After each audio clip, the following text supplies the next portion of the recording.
sexualité, c'est un aspect fondamental bien-être, ok? Il fait partie de tout élément clé que vous pouvez vivre dans la vie, qui peut rendre la vie complète, qui peut rendre un monde à part entière, un monde qui a bien vivre. Il fait partie de l'amour que vous partagez avec l'autre monde. Il fait partie de des relations qui peuvent former toute vie. So, assurez-vous que dans la sexualité, ou non seulement ou assumer, c'est pas la façon que vous parlez comme corps, mais il faut assumer la sexualité ou pour qu'on qui est souillé, sans aimer, sans pas aimer. Et puis, apprendre à respecter tête ou avec corps, sexualité fait partie de tout ça qui vient pour avec bien-être. OK? Donc, apprendre à vivre et puis apprendre à éduquer tête ou sous ça pour faire, sous ça pour pas faire. Live your thing, live your truth. Live your Right. Hey, what's up, you guys? It's your girl, Shirley Dor and CirocObama. It's your audio besties here, and this is Not That Podcast. Not That Podcast. Every Tuesday, we're sharing personal stories and giving advice on mental wellness, sexual pleasure, relationships, and pretty much whatever the hell we want.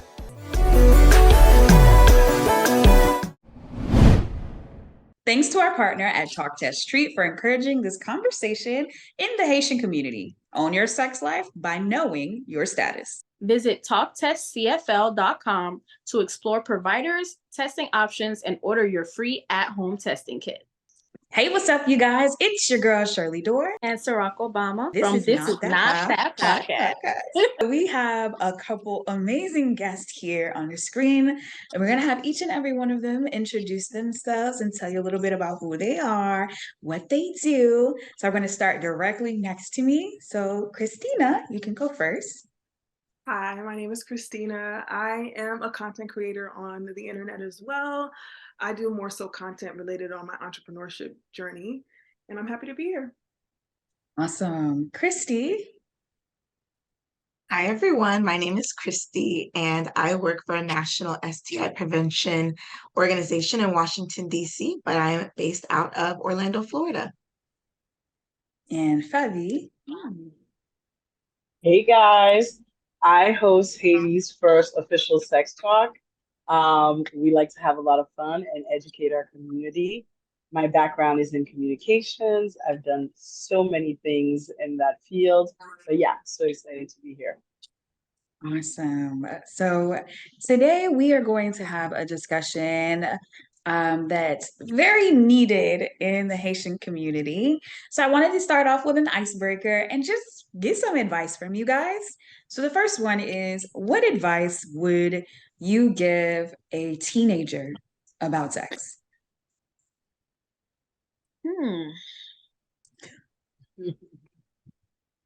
What was the advice that was given in Mean Girls? Don't have sex because you will get chlamydia.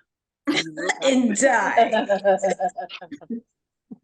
And you know what? That's actually where I got most of my advice from. Whenever I saw on TV, you had those that told you were going to die. You had the Haitian parents that told you you're going to die. Yeah. I think the general gist is you're going to die. So if I had to give an advice to a teenager about sex, is you're not going to die. You're not going to die. But, I mean, I guess there are reasons why teenagers are afraid of telling their parents things. But if you can, find an adult responsible within your life that isn't seeking anything from you sexually to talk about your sexual desires with. Someone that you feel like you can trust, and I know that's hard, but talk to an adult. I won't say not your parents, I won't say your parents, but you can choose, but talk to an adult about the things that you want and desire when it comes to sex. I don't think I would want a teenager to come to me for advice because that's not my child. I don't think it would be wise for me to give any type of advice to a child that's not mine. Mm-hmm. If it is my child, we don't know how we're going to feel until we're actually parents. But I feel that I probably would try to tell them to wait until they're 100% certain, not to let anybody coerce them into doing it. You know, because I don't like when teenagers have these bad experiences that they lean on for sex. So and I think the sex talk should probably happen before they're a teenager, because you never know at nowadays. So yeah. I think that was important for you to say that, like, you know, you can't give somebody else's child advice about sex. And I noticed that, like, a lot of teens, and this is just from like therapizing and providing therapy to children or teens in general, they are more comfortable, like most people, they're more comfortable talking to like peers and intergroups people about conversations like sex, because they're just afraid of like what adults will tell them when it comes to sex or how people may feel. So you'll find it that they will not go to an adult. I think it's just like for safety precautions. I don't know how wise it would be to go to someone who's probably never had it or who just started having it to talk to them about sex. No, but I mean, I definitely agree that, you know, educating yourself is something that, you know, even a young teenager can do in 2023. There are so many platforms out there, whether it's just straight on social media, you know, pick a good one. You're going to be able to tell when you find a good one. And I think there's a word that, you know, we have to teach people young. It's consent. You know, consent in both directions. Anytime sexual activity is going to happen, whatever type of sexual activity it's going to be, consent is the key word.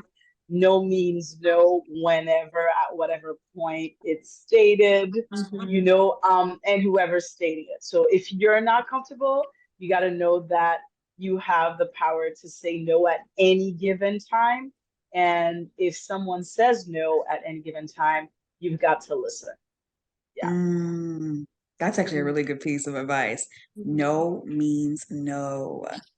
I think with the no means no, to also let them know about coercion, because, you know, sometimes they'll be like, okay, well, he kept asking me and then eventually I said yes, you know, and that's very important too, because I didn't know that was like assault technically. Like, oh, he's mad at me now, or he told me to get out, or like things of that nature to get you to say yes.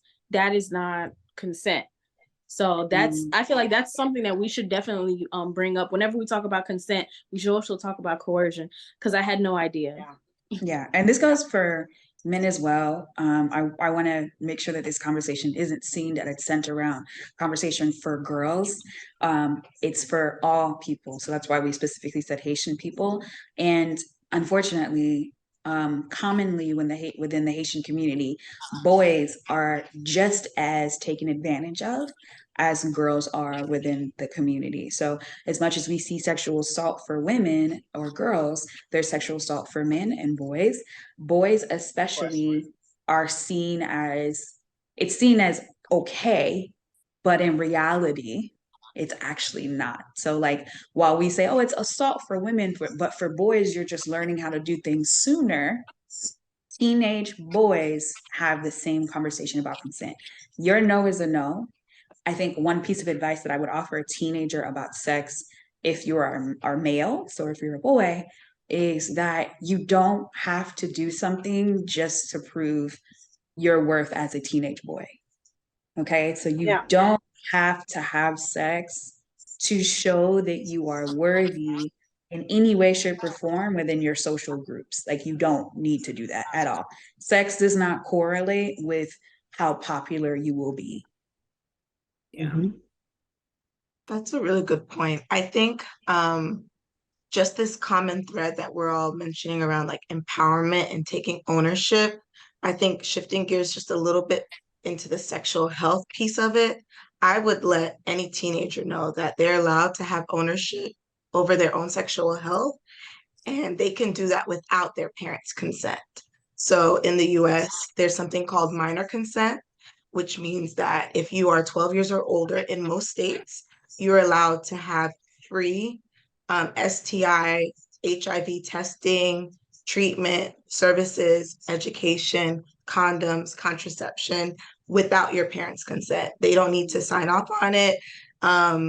The providers are not they're not allowed legally to let your parents know that you're seeking these services. So in all these other ways, you can learn, sexual education from that, because a lot of times, especially nowadays, schools and school districts are fighting to have sex ed and curriculum in school. So you can learn sex ed and learn ways to have a healthy sex life, even if you're not engaging in sex yet, but equipping yourself with those tools, that knowledge, and those resources at a trusted clinic, community health center, and provider space, if you don't have a trusted adult to ask some of those questions to. So yeah, minor consent, it's real. We all have a right to it. At 12, I didn't know that. Yeah, that's actually Me really neither. So I guess if I could say, go ahead. If I could say one more thing, I would say that porn does not reflect reality. Pornography is simply entertainment. It is entertainment, not real life sex at all. It's literally just for entertainment.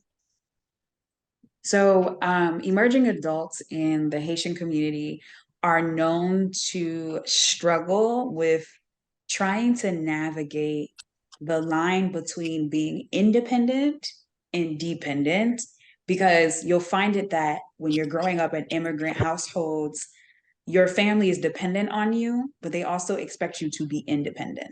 Mm-hmm. So you're dependent on them because they're parental figures, but they're dependent on you because you may have more access to things and you may have more knowledge on things, right? And so Haitian emerging adults then find it hard to find autonomy, like separating from their family, because they go through this independent, dependent stage of life constantly.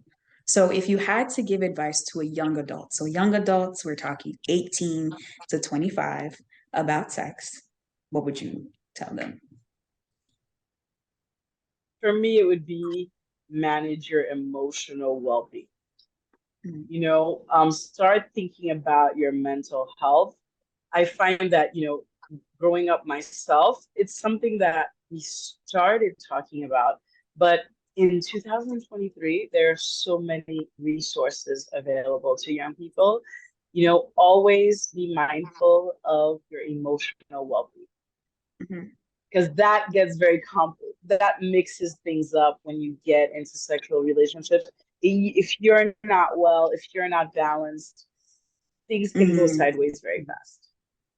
Et puis là, nous parlons de monde qui en Haïti, right? Because we know it's different for people who are here and who are there. Mm-hmm. The conversation still stands. You te mette soute en Haïti, take care of your mental health as well. Yes, santé mentale ou important. Il y a une ressource, même en Haïti, en créole, sur qui ça qui santé mentale et qui j'en pour gérer, qui j'en pour commencer à garder. Parce que c'est un bail que vous pas apprendre nous c'est dans la communauté nous et surtout leurs jeunes que au fait santé mentale ou quelque part c'est responsabilité pas faut ou même poser action pour assurer que vraiment nous gérer tête. Yeah. Anyone else, what advice would you give to a young adult?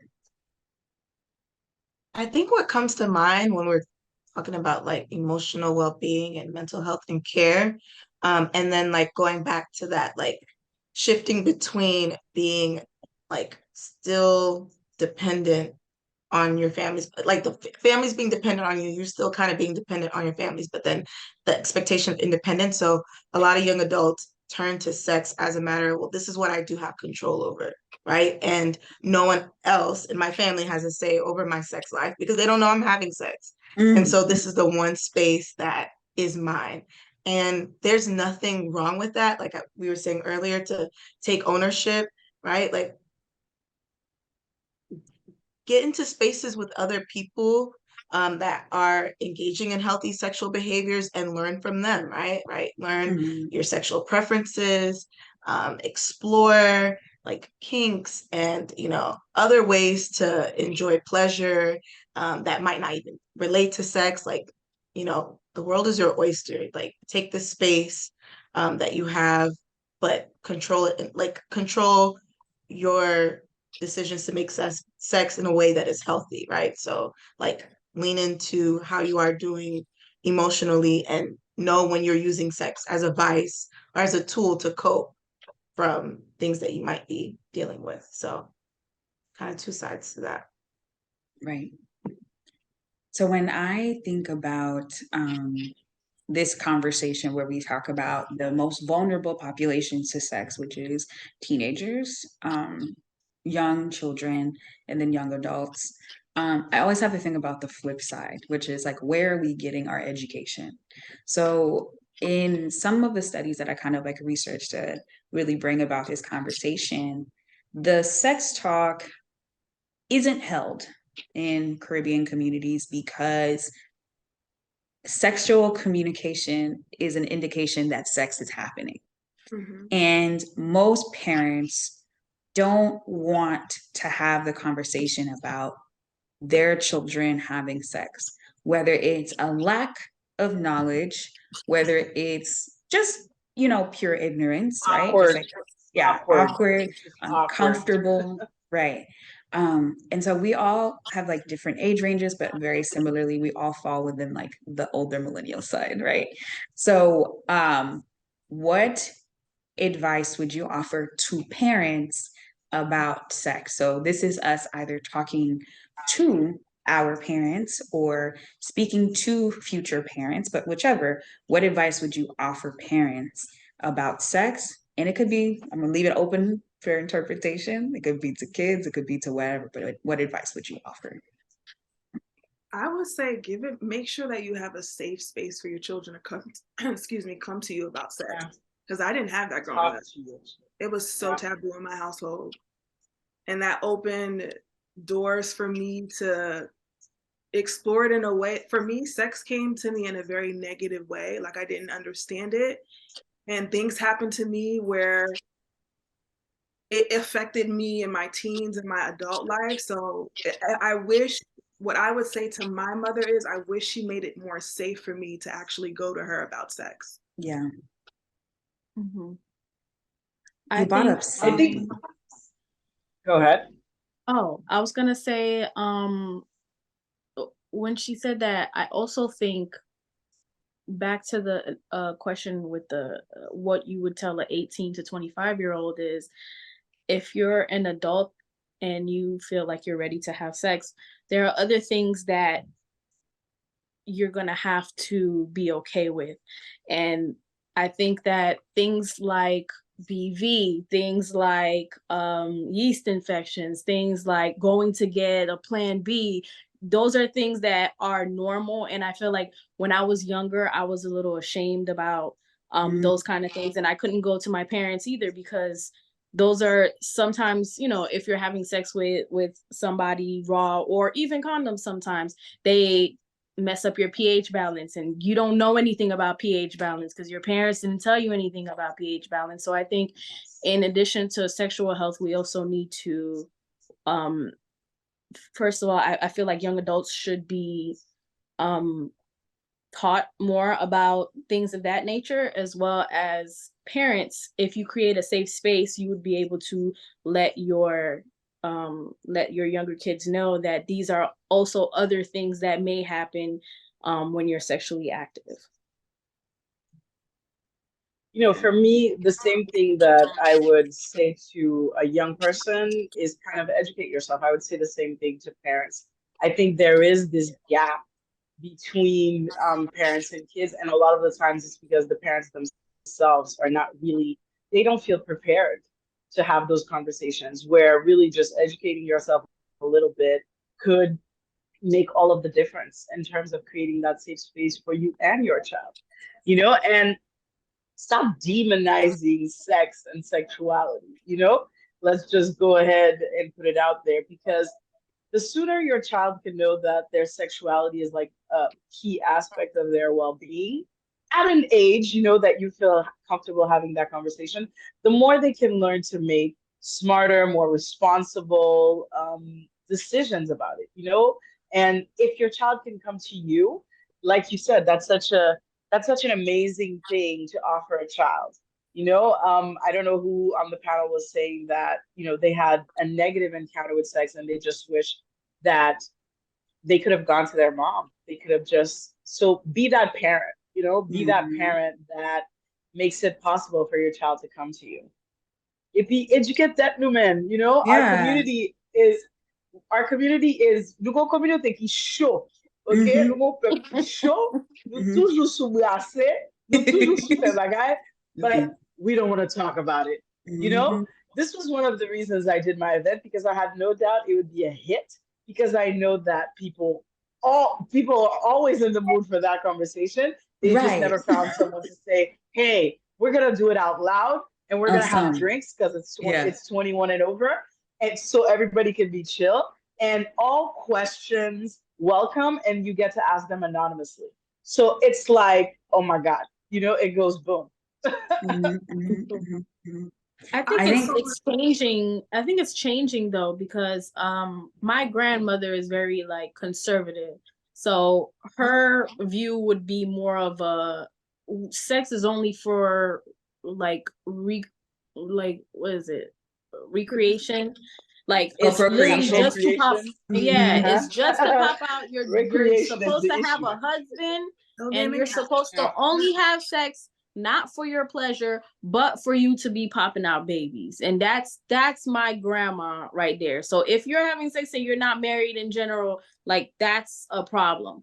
But my mom has 3 kids with 3 different baby daddies. So that's it's a little bit more lenient, so I feel like you can't do too much around here, like we know that you're doing things. So I think it's the strictness on sex in the Haitian community is definitely loosening up, because it's not as conservative as it used to be. Yeah, and I think, there's so many different types of Haitian communities. In Haiti, you'll find both. You'll find that same super traditional, but at the same time, some people who are more open. I just feel like one important thing to say to parents, wherever they are, whatever their belief might be, in the times that we're living now, your kids are going to have so much access to so much sexual content, good, bad, ugly. You have to at least be aware of that and not let somebody else be doing your child's education just because you're afraid to have a conversation. Exactly. So be aware of that reality, because whether you're talking to them or not, they're getting access to like so much more, just from their phones, etc. They think they are. Another thing, when they're telling us to not do pas faire bagay, pas quitter garçon, like they think they are. They think that's the talk that they're giving us. Yeah, and they forget that. I mean, I'm sorry to tell you, but your kids' classmates are having sex and they're talking about it in class. So even if you took away their phones, even if you had them locked away, going to prayer service, fear-based, misinformation and myths and all of that, they are getting the information, if not from anywhere but their classmates and friends, because they're having it. So like you said, get in front of it, create that relationship, create that safe space, and that opportunity to just answer their questions, and so that they can come to you. And even in that, creating that for your kids, you don't know what other kids that they might not have that from their families and their parents, and they'll come to you, and you can be that support to them as well and make an impact. So yeah, it's true. Samta di nou, parents nou plein sagesse. You guys are filled with wisdom, and you would be the best person to give that wisdom to your kids. Guidance. Right? You would be able to properly guide them into healthier sexual decisions. We don't have to instill fear in order to prevent things. Because if that was the case, nous pas jamais faire petit.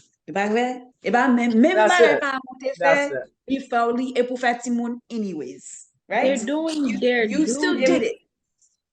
Moi-même, ça me dit pour un parent tout, il y a des parents qui peut-être, ils pas parler pour faire conversation, mais chercher des outils pour petit. Ça veut dire, pick a right book, like do a little bit of research, find a book you think, okay, this book approaches the topic a way that I like, a way that I'm comfortable with, and at least start somewhere where you can kind of share something with your kid, because un pile parent haïtien, l'idée de chita devant petit yo pour parler de sexe, c'est comme si me dit, no, like that awkward, this is not that conversation. Right. Right. So find other ways. Either find some sex ed classes for your kid, give them a book you think approaches the topic a way that you're comfortable with. Like, there's other ways. Yeah. Si c'est pas ou même, dis-moi qui est-ce qu'a montré yo. Ou dit à l'âge 25 ans, faut yo commencer faire petit. Qui j'ai fait petit là? Pas gen moun qui montre yo qui j'ai pour faire petit là. So it has to either be you or they're going to get it from somewhere else. It makes more sense for it to be you because you're so passionate about them not doing it. Explain. Talk about the why no's, right? Instead of just saying, no, don't do it. What's the why behind it? What's why this biological thing that's happening to you? What is it and why is it making you want it? And then explain the harm, which is what Haitian parents really mean. They mean well, they're trying to, the fear mongering is really just, these are the bad things that happen. These are the cons, but you can share that. You can say it in a informative way that I will then make the best informed decision about my sex life. Yeah, most definitely. So that brings me to a conversation or an open discussion on sex and the attitudes about sex in the Haitian community. As I mentioned, we talk about like how the sex talk means if we have any sexual communication, that means you're actively having sex. So I looked into some data just so that we can have some numbers about what it looks like for just Caribbean people in general, and then like Haitian people in general. So when we talk about sexual wellness, I noticed, and we talked about this on our first episode, we always talk about pleasure, intimacy, connection, but we never talk about STDs, STIs, unwanted pregnancies, infections, viruses, because that's not the sexy stuff, right? We're going to get into the non-sexy stuff. So Haitians are actually very vulnerable to the HIV epidemic. In research, we know that like there's a specific population that they're going to look at, and that's Haitians in Miami. There's a lot of them. It's really easy to access a large number of Haitians.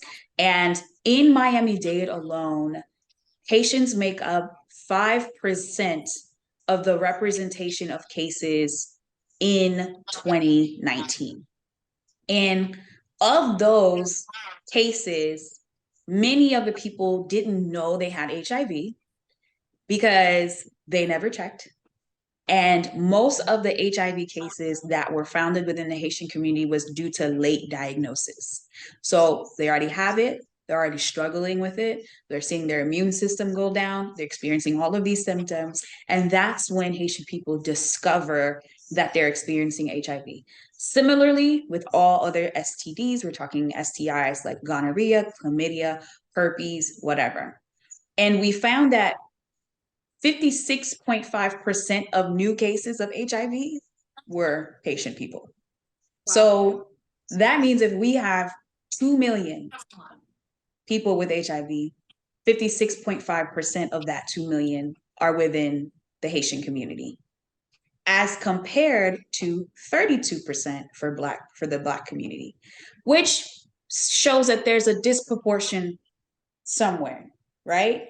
what is causing the Haitian community of all Black people to be getting majority of the new cases in HIV, specifically being founded late?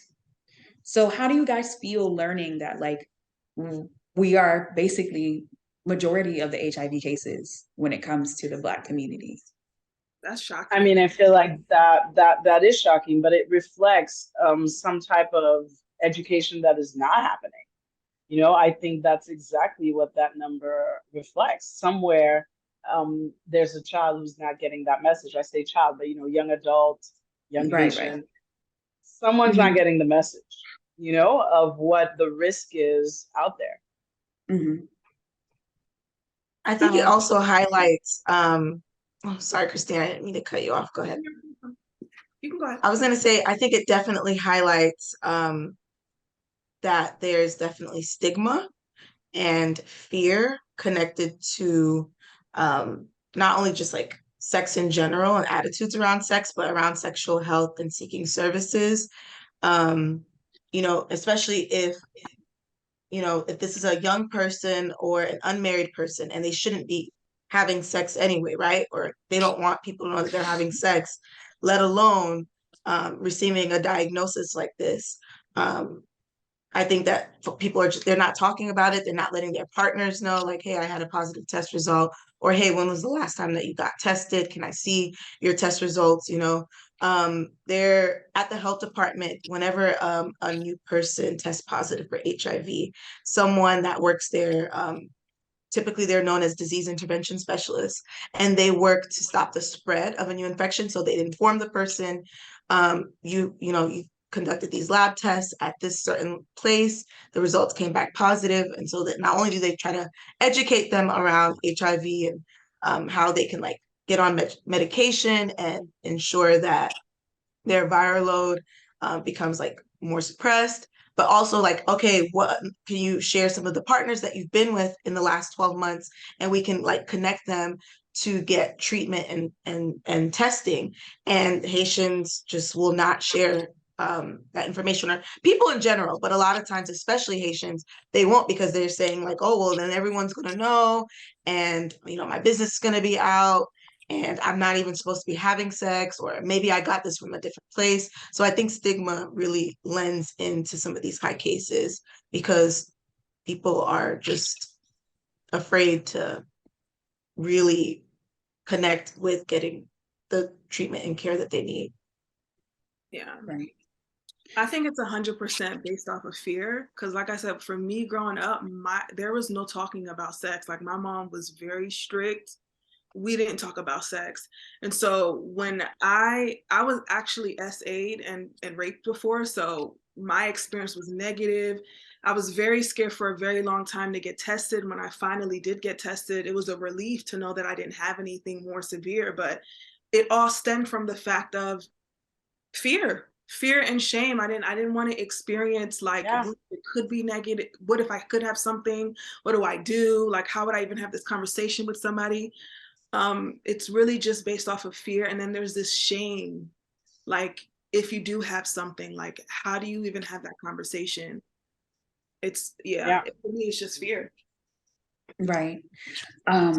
So when I mentioned the stat about 56.5 new cases being Haitian, I have to bring awareness to the fact that it mainly disproportionately impacts women. So of those new cases, they were actually women. So I dig deep into, you know, what's the why, right? We can keep talking about how this impacts people. What's the why? And Christina, you brought up the why. The first one is honesty and integrity. So there's a lack of honest communication in the Haitian community, and especially on the number of sexual partners someone has, and Yep.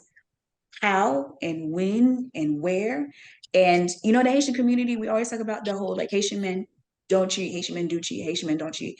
And while that could be an issue just in all community, just like constant womanizers, right? There are a large number of womanizers in most communities. When we think about the conversation within the Haitian community, there's that one piece, which is the integrity piece. So when we say, you know, when women say Haitian men cheat, they really mean that Haitian men lack integrity. And learning that in cases in the Miami-Dade, that 56.5% of them are women who are getting HIV, that sends a message about who women are having sex with, right? And we can say that this can be either same sex or the opposite, right? We can either or. But in those cases, majority of these women were partnered with men. So these are opposite sex relationships. So the main thing is that it shows that like women are taking care of their health, right? By seeking treatment, but they're getting these treatment late. But now the opposite side is the partners, right? And in a relationship where there's a biological male and biological female who are having sex, the person who contracted HIV from whoever, we're missing that piece of the conversation. So with the lack of integrity comes the conversation on shame. And people are afraid of learning about their sexual partner status. They're scared. They're scared. Yeah. They don't want to hear it. They don't want to talk about it. And so they would rather avoid than say anything. And I was trying to have one of my friends come on who talks about having a parent that has HIV, and something that she mentioned that was really important in that conversation is that the parent contracted HIV, and it's a male. They contracted HIV. Once they were able to get treatment options and maybe feel a little bit better, they continued to have sex without disclosing anything about their status, which brings us back to the conversation on integrity and communication. So how do you guys feel knowing that the main reason why there's that disproportionate impact on women and why HIV cases are so high in Haitian women is because of the lack of integrity and shame? Yeah, I think, as a community, we're really hard on each other in general. Today we're focused on this topic, but Haitians as a community, we can be really hard on each other. We have a lot of expectations from our parents, from our friends, from our communities about who we're supposed to be. We always make jokes about, the 5 jobs that we're allowed to have, which is like engineer, doctor, this and that. And I think it's kind of the same. There's a cultural shift that needs to happen in that sense. And I think that you'll find, and maybe some communities abroad, because I'm based in Haiti, I think you'll find that even though you're telling us these stats, there's probably more happening in terms of conversations, just because now they're exposed to a lot more communities than just the Haitian community. There's probably more conversations happening in the diaspora than locally, or based in Haiti, because you see what I'm saying? Yeah. And I was like, I wonder what that would look like, sino a Haiti, and we have the same conversation.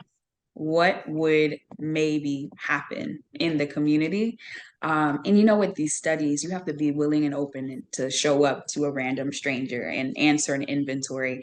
And I don't know how comfortable people abroad in Haiti would feel to do just that and have that conversation, especially if we say that it's a lot of integrity, fear, and shame.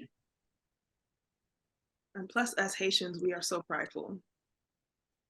What I'm saying, it's like we are hard on each other. We are hard on ourselves as well. Yeah, that's that pride. So when we looked at the data, I felt it was important to maybe double back and go and have the conversation with younger folks, right? Because we can tell older folks anything that we want, but they already set in their ways. It's harder to change your opinion the older you get. Once you're stuck, you're stuck.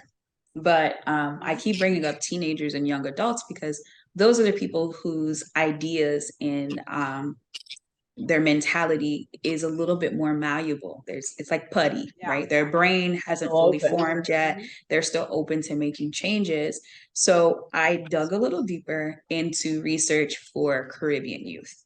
And when we think about risky sexual behaviors, which is what results in getting, STIs, STDs, and HIV, what we've discovered in like the Haitian community is that the Haitian community in Haiti and here also, they actually minimize their risk by having sex later in life. So contrary to popular belief, like there's not the idea that people in Haiti are having sex at like 12 or like 11 or like 14. Like they're actually having sex later in life. And they're not having as much sex as we do in the States, right? So they're having sex later in life and they're having less frequent sex, which technically is their way of minimizing the risk that come with sex. But nonetheless, that has created this culture around if you have less sex and you wait a little longer, you won't have all the issues that everybody else has. You're going to be safer. You're going to be Right. safer. Right. Mm-hmm. So while you are reducing your odds, you still have the odds. Like the odds are still there no matter what, because the conversation still stands. There are people who are not disclosing information about their lives sexually because they're afraid and they're not ready and willing to have that open conversation. So with youth, we are told that Caribbean children are more likely to have risky behaviors than anybody else. And that's compared to all youth in the United States. So if you're a Caribbean descent, immediately you are known to be someone that's going to have risky sexual behaviors.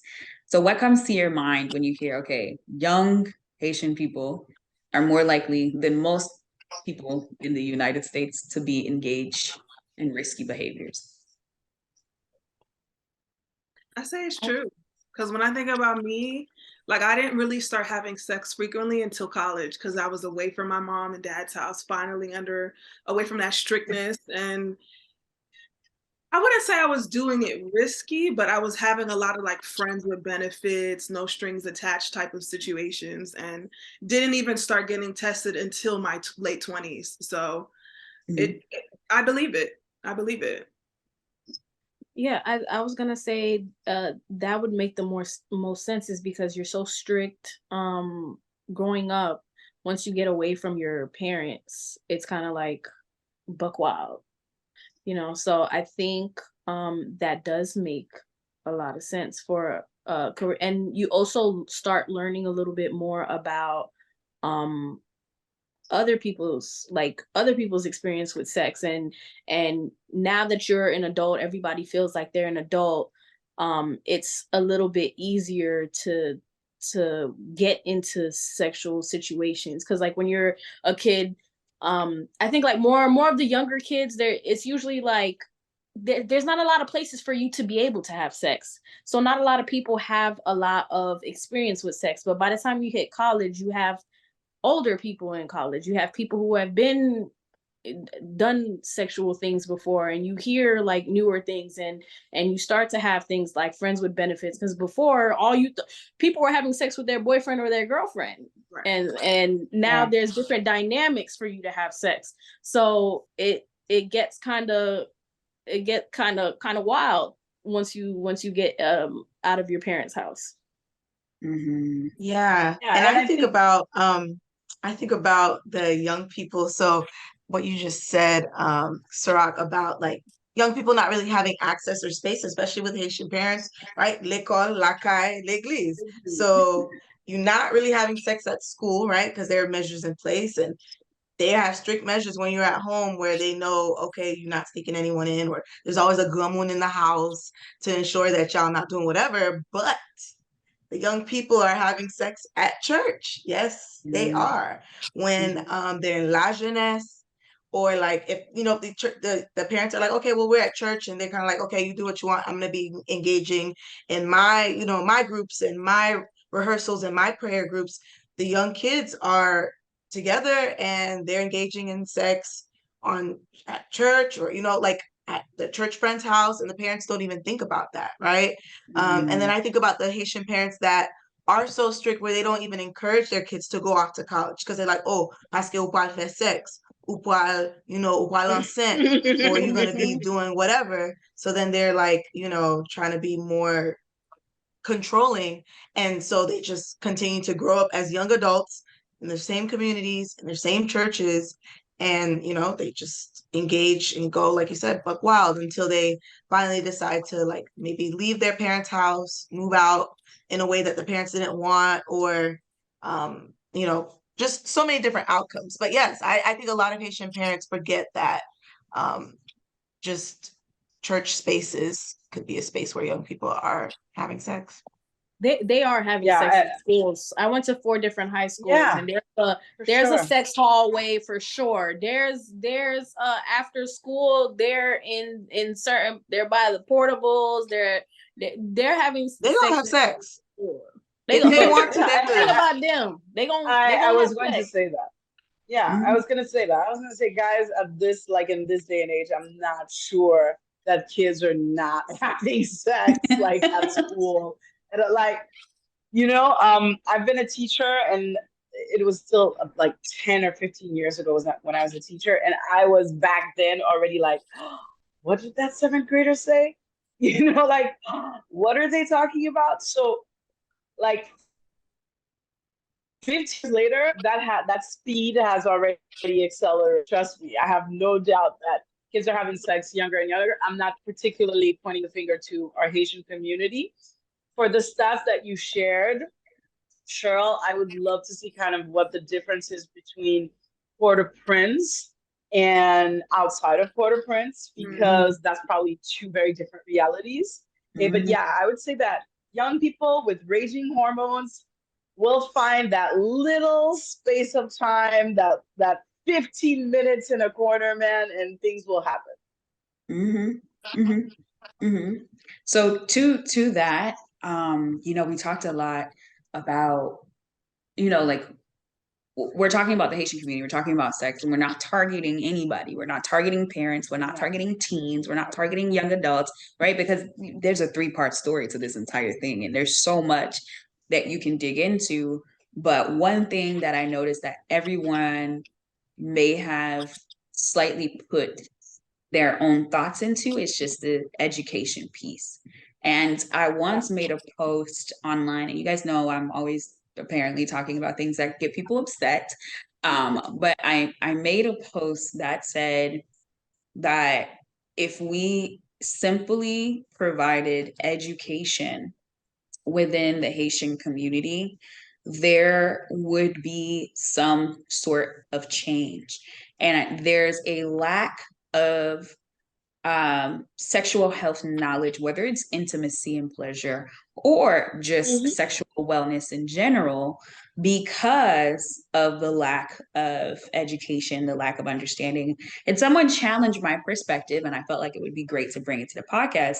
And she said, I don't agree with this. She said, I don't like how we keep pinning Haitian people as uneducated. There are things that are passed down from family to family.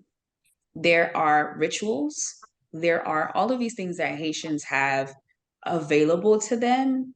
And I think that there is an educational piece. And to Fabi's point, there's just the fear of the discomfort, not even the discomfort with having the conversation. So I just wanted to see where you guys were like hearing from, like, there's my perspective and her perspective. Yes, Haitian people lack access, but they have education. They have education on sexual wellness because they've lived sexual well or not so well lives. So how do you guys feel about that? I mean, I think it depends. Go ahead. Oh, I was gonna say that I think that they know, like, they have the wisdom, but they, instead of giving us the wisdom, they're trying to protect us by basically saying, you have sex, you're gonna die. Basically, the trying to keep you away from sex, period, is they feel like that is the most a effective way to protect us from anything. And so they may have the knowledge, but they don't feel like they need to give it to us, because in anything, Haitian parents don't really explain anything to us. They just make the decisions for us. Yeah. So they have the knowledge, but they think that the best thing for us is to stay away from sex, period. Mm-hmm. Yeah. You know, in my growing up, I would say that I was actually brought up in a fairly open-minded house. We were not overly religious. I was very grateful because I realized that around me, some people were having much more strict upbringings. But let me tell you, I think the number one thing, the number one issue is just the silence. So in my household, even though we were very open-minded, you know, my mom is college educated, and there was just a lot of silence. Like, they never said anything, but it was clearly understood that you were not supposed to come home pregnant. You were not supposed to be.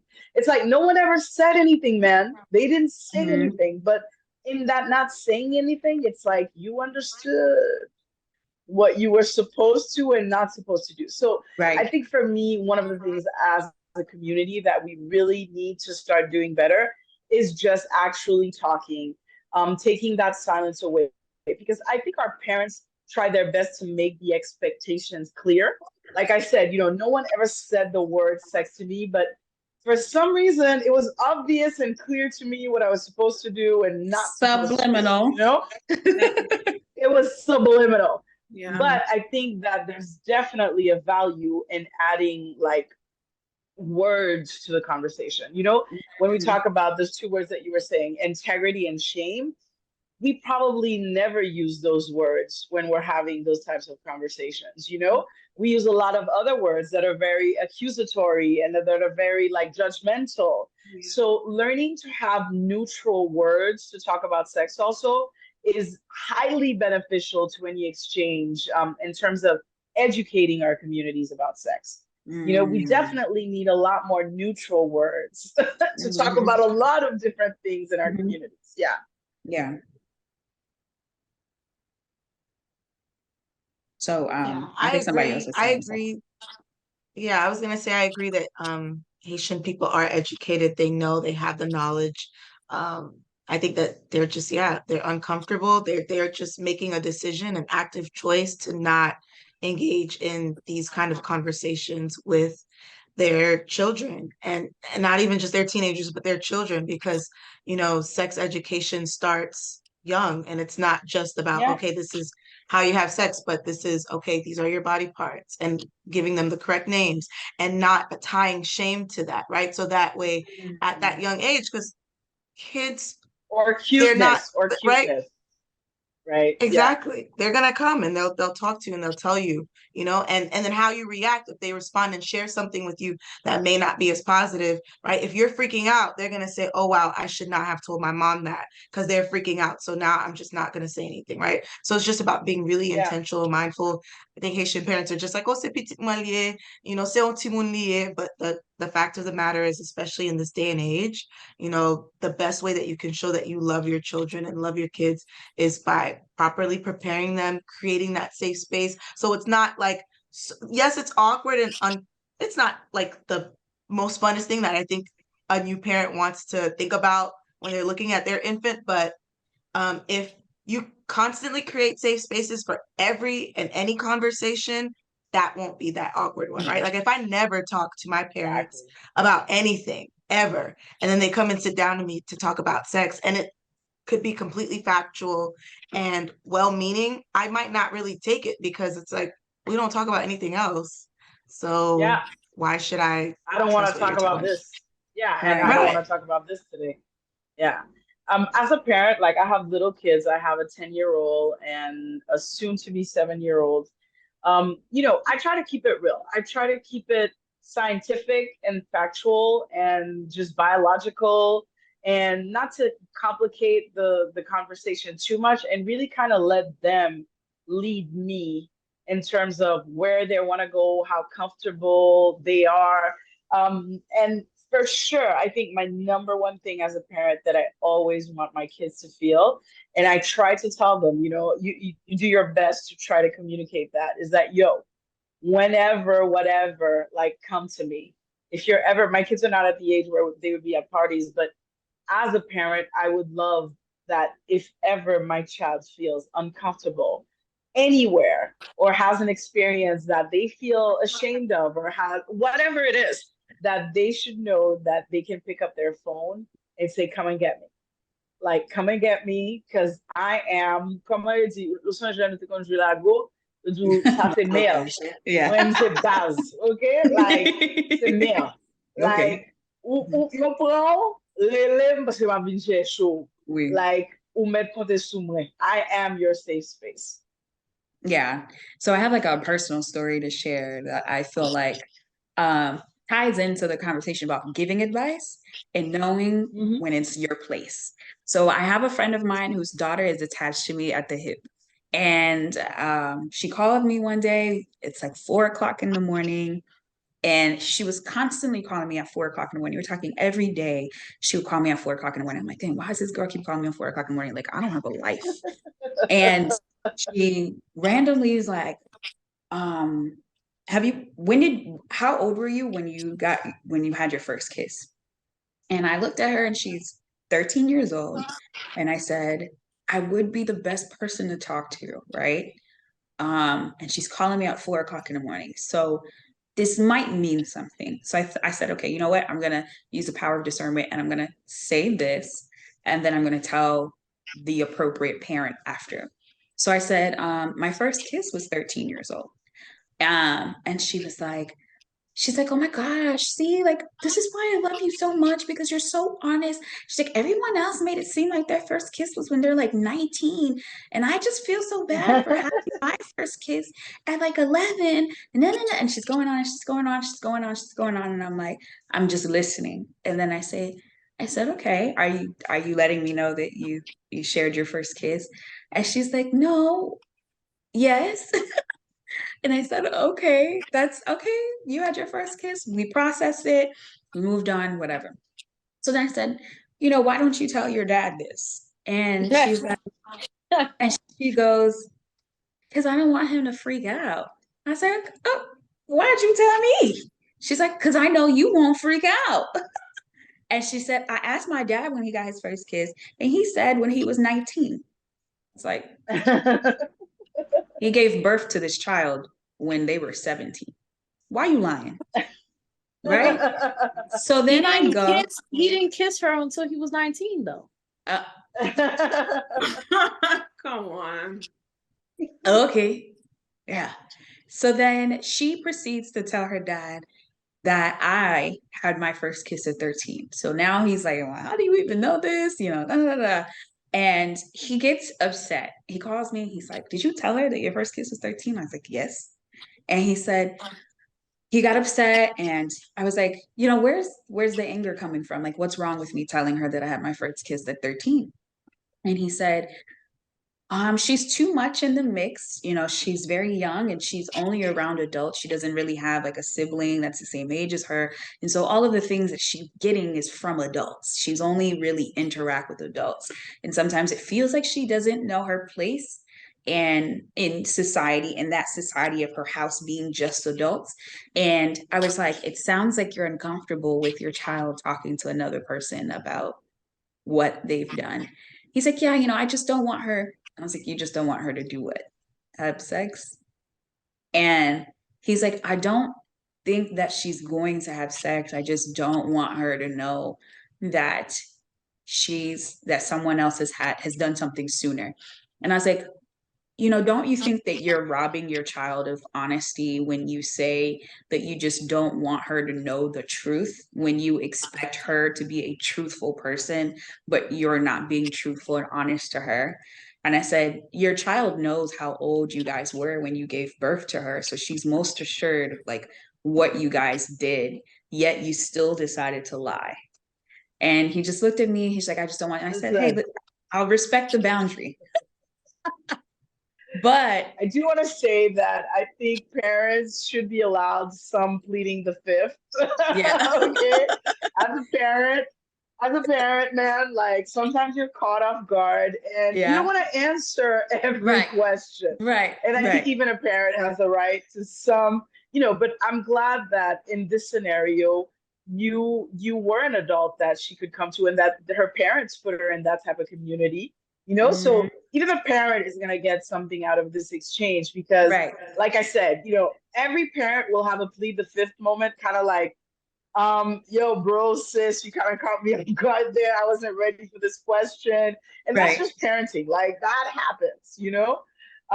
But he sounds like he means well. And I'm glad that he got to have that conversation with you. And I'm guessing, that kind of pushed his thought process hopefully in the right direction.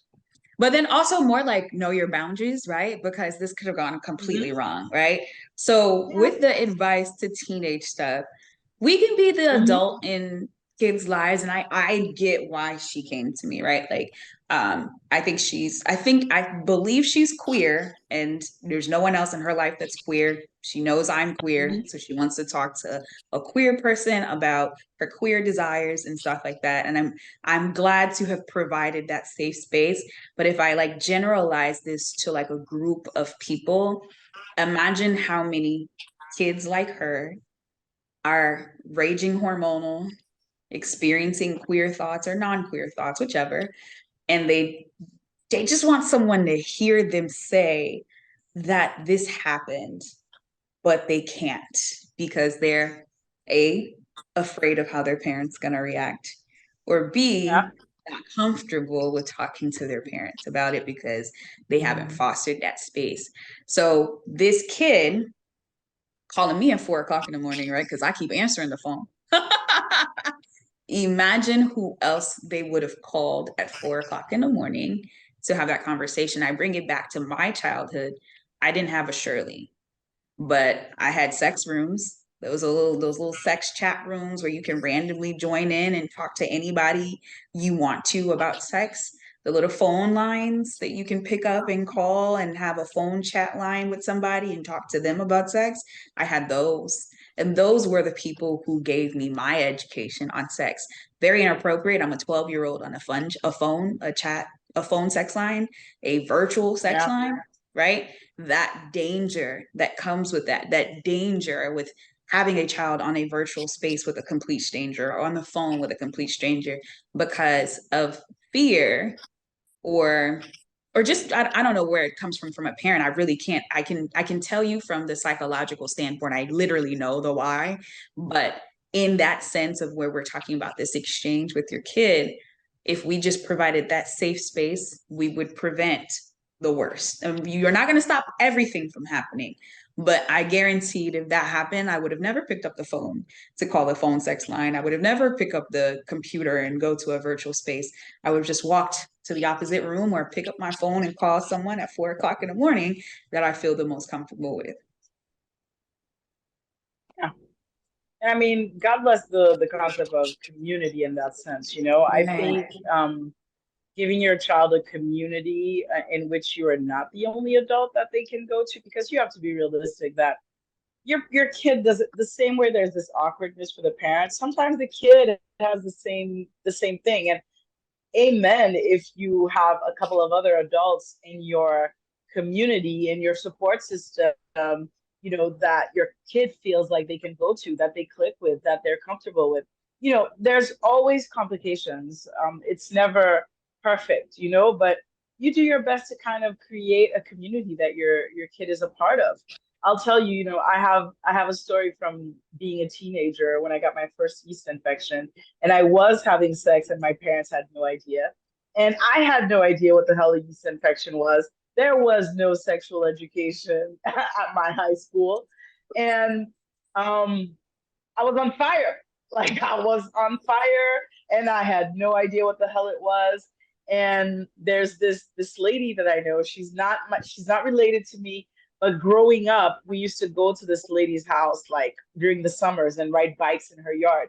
And she had a pharmacy attached kind of like her property. Okay, so of course this is in Haiti. Nobody has a pharmacy in their backyard, in their front yard in the States. And I remember that is the first person that came to my mind, like, oh my God, like this is who I've got to go to. And I walked into the pharmacy and I said, is so and so here? And they were like, oh, okay. So she had her office above the actual pharmacy storefront. And I went upstairs, and her office is kind of like a mezzanine. So she could actually look down into the storefront. And Mhm. I kind of whispered to her, like, I am on fire and I have no idea what is going on. And she burst out laughing. And I just remember the whole pharmacy like reverberating because she has this crazy laugh like I do. But it was the actually best thing, even though for the first 2 seconds I was mortified. But it was her way of saying, girl, it's all good. I got you. She actually explained it to me. She said, this is what you're going to do. This is what you're going to use. And she kept my secret. And it's really in a time where I could not go have this conversation with my mom. Like that was just not, that wasn't a possibility or an option to me. Mhm. So I feel very blessed. I might have still been on fire right now. Not for this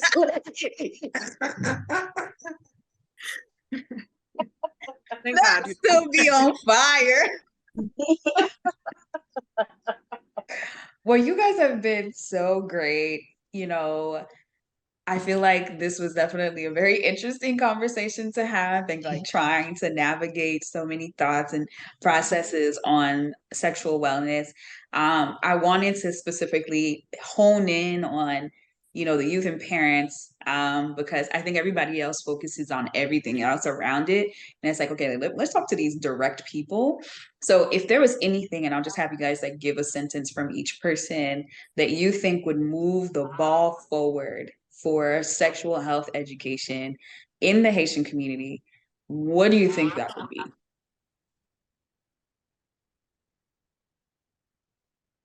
I could go. I mean, Yeah. for me, when I decided to do my sex talk, it was about one thing. Sexuality is part of your well-being. Okay? It's a fundamental part of your well-being. It's a part of what keeps you happy, what keeps your spirit light, what keeps you wanting to wake up in the morning and go to your job. Like it's just one of those pieces that is a nice piece in your life that you look forward to. It makes you complete and whole when you are sexually well, whether that's your identity, whether it's the type of relationships you're having. Sexual health, sexual well-being is a key aspect of your wholeness, like your whole happiness, if you will. And we do have to stop kind of demonizing that. And really, we love having sex in the Haitian community. I'm going to knock on wood when I say that so that my mom doesn't see this podcast. But we are some hot Caribbean people. We're not the only ones, There are some hot Caribbean people out there. And the more we can learn to be just honest and open and see sexuality for what it is, stop demonizing, keep it real, educate ourselves, and understand that, our kids will have to grow up one day, and the more they can be empowered in their own sexuality, the more likely they will be happy, whole, contributing positively citizens of the world, and that's what we want for them. That's what we want for them as parents. We want them to be happy. We want them to be productive, active members of their community, actually having a wonderful sex life, or being a sexually healthy, well person is part of being that happy person that your parents want you to be. Okay, so we got to start breaking some of these barriers down and get the conversation started. No doubt. Period. Yeah, I think we should normalize sex. You brought up intimacy and pleasure. Like that's not even something that I thought of, adding it with my own personal sex life. I never even imagined it being pleasurable or, intimate. So eliminating fear and just incorporating that, I think, is a great start. And like you said, it's a part of being a healthy human being. Sexuality is a part of us. So yeah. Yeah, I'd add weighing in on what you both just shared, just thinking about like ton of us are like the new generation of Haitian parents, right? Whether we are already starting to have our families or not.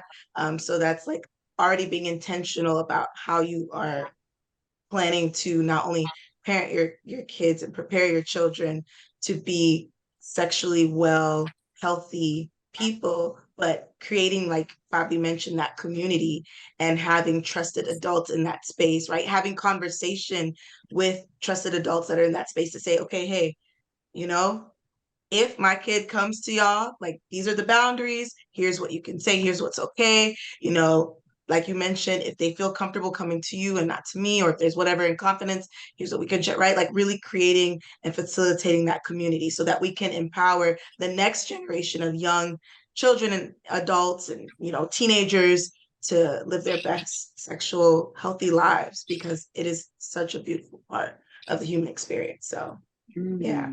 Yeah.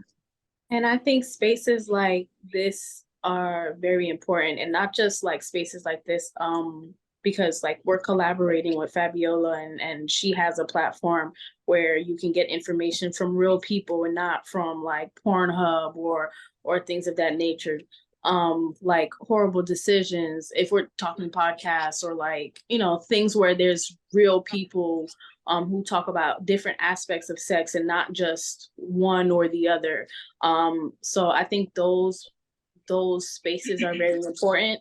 And for us to, I like that they've opened the door, and hopefully there are more of these things so that we're able to see them, and it's a little bit easier now to get information. So like TikTok has been great for like spreading information in less than 30 seconds. So if we can follow certain people with the information that we need, and we can consume it, we can follow them, we can ask them questions, interact, things of that nature. I think that's very important. And I think that's another reason why we're able to do this, is because there's been a lot of other people also talking about this, which makes it easier for us to talk about it, which will make more people talk about it, which will make it more easily accessible. Right. Yeah. I think something that I feel would move the ball forward, it's probably Fabi, probably having more people. There's like a group of like sex therapists and educators that I know, but like it doesn't even have to be a professional, but being able to have the conversation in Haiti in a way, in a scale that promotes it outside of the Haitian community. So similar to how we're doing it, right? Like, you know, nous parlons English boy ici, créole là, un petit Jean Loup, mais nous parlons créole là même. But having that in that conversation. You guys almost sound like you're speaking French. And I'm just like,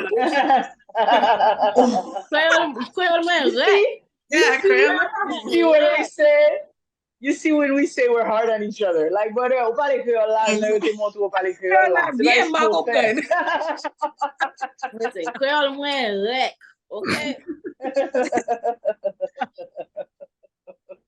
You're doing just fine. Like, no, like. Yes, you are. No, là ici, et pour parler créole, the only thing that they're going to say to you is that you speak English, and that's fine. Yo ka comprendre ou, lo parle créole là, ya apprendre. Ou pas apprendre, and then you're going to actually teach them things. Ya comprendre ça m'a dit, mais nous-mêmes n'a parlé créole bien zuzu là, m'pa comprendre. Wow. So I'm gonna keep my créole little in the back, because you guys are speaking it so beautifully. I don't want to break it. You know, Creole is a beautiful language. Come on, now. I know, but the way y'all Fabi sa Haitien. That's it. Ok, moi, je dis, vous connaissez créole, son langue qui est très vivant, qui est vraiment représentée, et communauté qu'on a levé, zone qu'on a levé, vous comprenez? Ça veut dire, moi-même, je vais sortir et comme ça sortir. Mais nous pas besoin de hard on each other sur de comment ou même parler. Yo, brother, j'en parler là, c'est comme ça m'a comprendre ni gon parole créole qui explique ba la bien créole parler, créole comprendre. Okay?